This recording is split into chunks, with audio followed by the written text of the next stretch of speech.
Bonjour à tous et bienvenue dans ce débat citoyen organisé par le CRIJ Provence-Alpes, Hauts-de-Zone et l'espace pluriel jeune de Istres. Aujourd'hui, on va parler de la manière dont l'Union européenne impacte nos vies.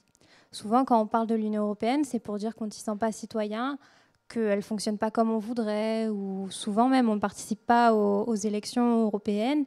Pourtant, elle impacte vraiment nos vies. Et pour parler de ce sujet, 4 invités de choix. Donc Emma, qui est en terminale au lycée Arthur Rimbaud à Istres, Françoise Vialat, qui est professeure d'histoire géo dans ce même lycée, Zuzana, qui est en service volontaire européen au CRIJ Provence-Alpes, et Gabriel, qui est lui aussi au lycée Arthur Rimbaud, mais en seconde. Donc vous, comment vous voyez l'Union européenne dans votre vie quotidienne? Comment elle impacte votre vie quotidienne? Bon, alors je vais commencer. Donc l'Union européenne, dans ma vie quotidienne, déjà, ça fait partie de mon métier de devoir de temps en temps, en première en particulier, et un petit peu en terminale, évoquer soit le fonctionnement, la création de l'Union européenne, l'histoire de l'Europe, voir comment elle s'est approfondie au point de vue institutionnel, et aussi l'élargissement européen, et tenter de faire découvrir à travers un système de cartes qui soit à la fois chronologique et historique, cet élargissement, et tenter d'intéresser des élèves qui ne sont pas forcément motivés par ce qui est au-delà de l'Hexagone. Et vous autres, comment ça influence votre vie? Zuzana? Pour moi, ça influence mon vie vraiment beaucoup parce que j'ai déjà eu l'occasion de profiter des subventions de l'Union européenne étant comme étudiant en Bretagne. J'ai fait un part de mes études. Puis après, ça m'a déjà permis de voyager comme je veux, comme je le souhaite, juste avec mon carte d'identité. Personne ne me demande qu'est-ce que je fais là, personne ne me contrôle. Du coup, pour moi, cet impact, c'est le plus grand. Aussi, je rencontre beaucoup de gens de différentes cultures, de différents pays européens. Et ça enrichit mes points de vue sur les gens et comment ça se passe. Voilà. Donc pour toi, ce serait la liberté et une richesse culturelle. Voilà, c'est ça. Emma? Moi, je suis à moitié française et à moitié croate. Donc tous les ans, je vais en Croatie. Quand j'étais petite, à travers l'autoroute, parce qu'il n'y avait pas forcément d'avion qui partait dans les dates qui nous convenaient.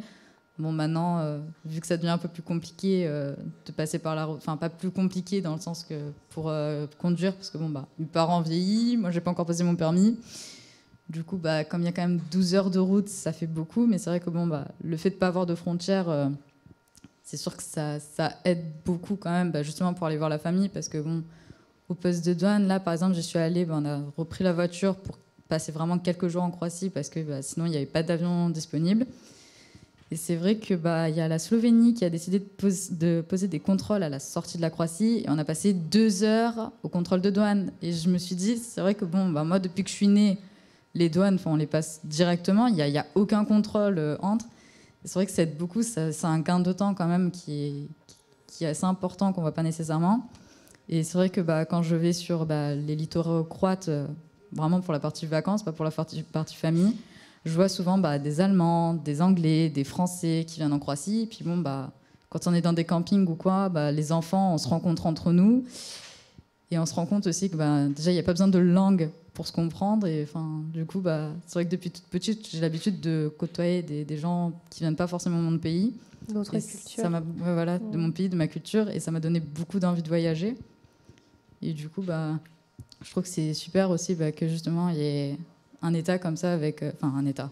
Pas un État, mais un continent avec quasiment aucune frontière au final, que ce soit l'espace Schengen et des accords parfois entre certains États pour passer, quoi. Parce qu'après, l'espace Schengen, il ne faut pas oublier que ce n'est pas que l'Union européenne, c'est vraiment dans l'Europe en général, quoi. Et c'est pratique. Gabriel, toi, l'Union européenne dans ta vie? Moi, l'Union européenne, pour moi, c'est surtout en fait un groupe, c'est une union de personnes qui permet de rassembler les gens donc, de plusieurs nationalités. Donc moi, j'ai eu beaucoup la chance de pouvoir donc, voyager dans plusieurs pays. Donc c'est grâce à l'Union européenne que ça permet la simplicité. Mais aussi, ça permet donc, les échanges commerciaux. Donc on voit, c'est souvent la monnaie, donc l'euro et tout ça, ça simplifie beaucoup de choses. Donc comme l'Europe, donc ça permet beaucoup de choses. Donc je connais pas tout ce qu'elle permet, mais je sais que c'est essentiel donc dans la vie de tous les jours. Donc ça permet de se comprendre, de mieux s'entendre avec les personnes. Et vraiment, ça permet de tous nous unir. Et moi, c'est ça que j'aime bien. Ça rend la vie meilleure, cette facilité à voyager dans l'Europe, pour vous?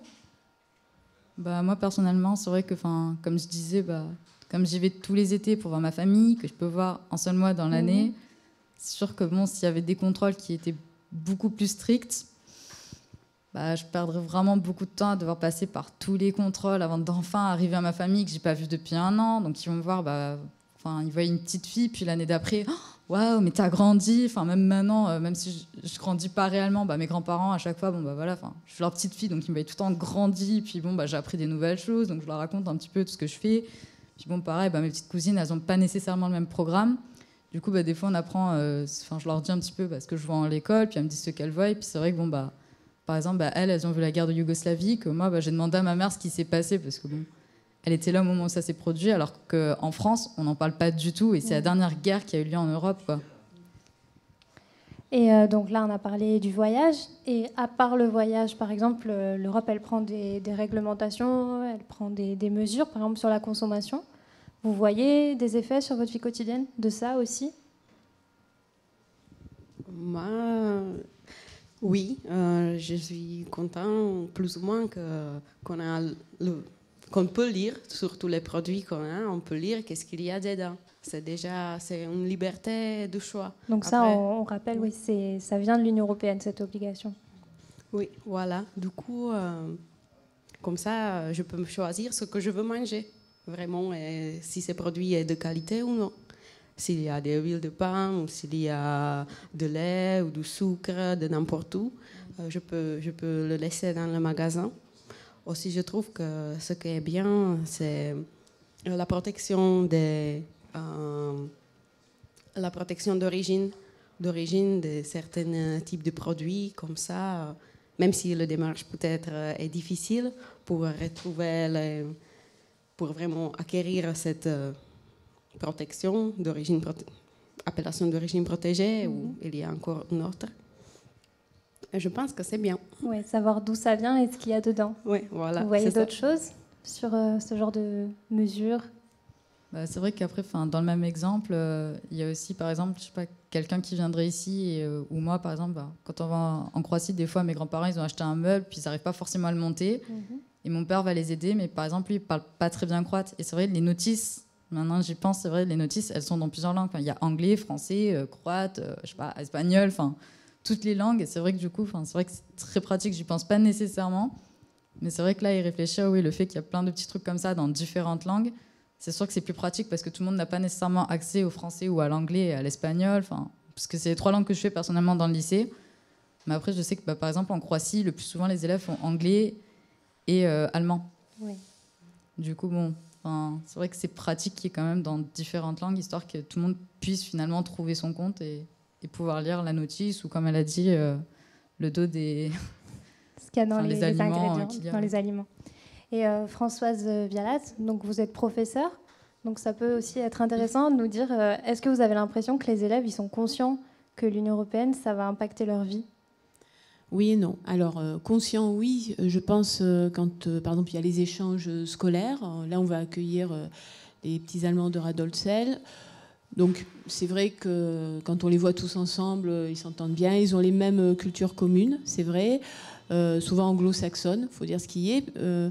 Par contre, quant aux élèves, je leur demande, citez-moi des artistes allemands. Là, il y a moins de noms qui fusent. Bon, on a eu la période Tokyo Hotel, mais ça a été assez rapide. Et qui leur plaisent, oui, aussi. Sinon, dans tout ce qui est, plus généralement, c'est vrai la facilité par rapport à l'euro, J'ai plus besoin de chercher à convertir des Deutschmark ou des livres ou des lires. Enfin, la livre sterling, oui, mais pas les lires italiennes. Donc déjà, quand on fait des tableaux statistiques, on peut faire un peu plus d'exercices où ils comprennent les comparaisons de coûts de la vie d'un pays à l'autre. Donc ça, c'est assez intéressant. Ensuite, le quotidien, oui, c'est pas évident de les motiver, de leur dire « mais vous vous sentez européen ». En revanche, par les cours d'histoire, je leur ai dit quand même que depuis 1945, l'Allemagne ne nous visite plus que pour le tourisme. Donc ça permet un petit peu de relativiser les choses et de voir un aspect pacifique de l'Europe qui était quand même la condition de base de cette création. On est quand même dans un pays qui vit en paix.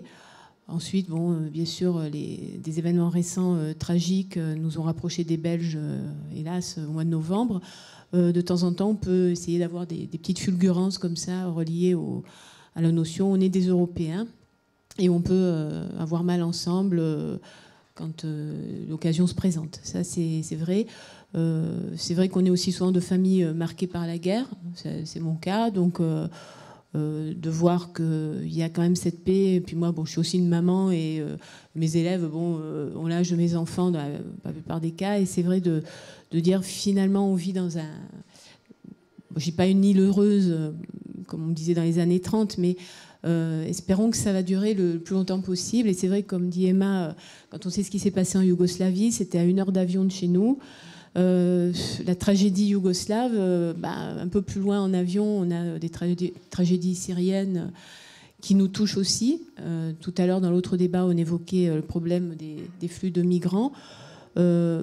L'Europe, là, a sans doute une responsabilité, et pour les élèves, sans doute, de se dire, bon, je suis français, mais la France, c'est la 6e puissance mondiale, peut-être dans une Europe plus fédérale, plus sociale aussi, certainement, qui respecte le monde du travail, parce qu'évidemment, ils vont entendre parler de l'histoire du plombier polonais. On n'est pas loin d'une zone industrielle. C'est vrai que dans le quotidien, des élèves me disent « on voit au supermarché d'à côté des gens qui parlent espagnol, où on voit des plaques polonaises ou des plaques ou des chauffeurs routiers estoniens ou que sais-je encore. Et nous, le travail, quel va être l'équivalent par rapport à un salaire ?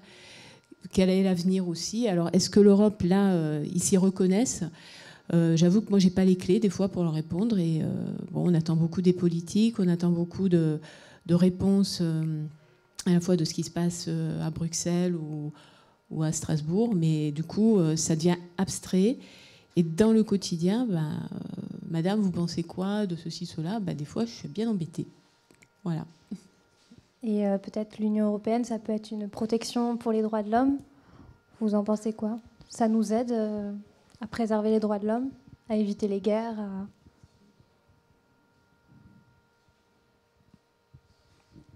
Gabriel ?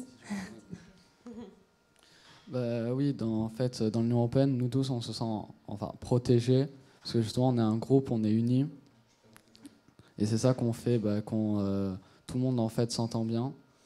C'est ça qui fait donc toutes les ententes et qu'on est justement protégé. Donc grâce aux droits de l'homme, en plus de ça, on se sent donc plus en sécurité, plus unis tous ensemble. Donc là, on le remarque. Et, exemple, moi, je suis anglais, donc moi, pareil, j'ai des amis donc qui sont soit qui viennent du Portugal, soit qui sont venus de l'Italie. Donc grâce à l'Union européenne, en fait, on se comprend tous. Et justement, malgré qu'on vienne de différents pays, on est tous protégés grâce à ces droits et grâce à l'Union européenne. Voilà, c'était un joli mot pour finir ce débat. Merci à vous 4 d'avoir participé. Au revoir.